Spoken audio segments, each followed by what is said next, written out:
Vamos começar vendo meu gado de Campina. Todo preto e branco e com a cabeça vermelha.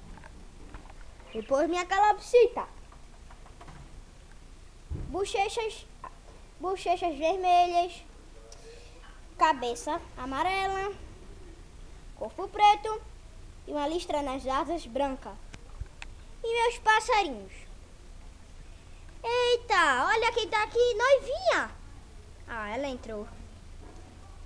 Todos os meus passarinhos e todos os meus animais estão comendo. Vou mostrar pra vocês o meu coelhinho. José!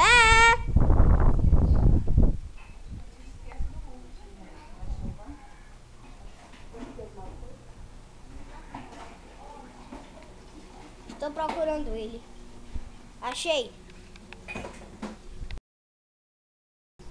Tá vendo ele? Bonitinho, não? Lindo, né? A natureza é tão linda, né? Agora, enfim, esses são os animais por hoje. Então, tchau. Tchau.